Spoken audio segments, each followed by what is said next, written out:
Mi nombre es Cecilia López y a continuación del video vamos a escuchar los dos sonidos sístole y diástole.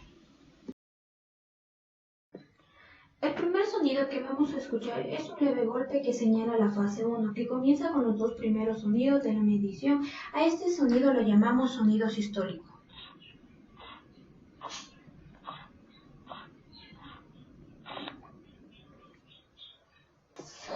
Durante la fase 4, los sonidos de los golpes baja de tono y se amortigua. A este sonido lo llamamos sonido diastólico.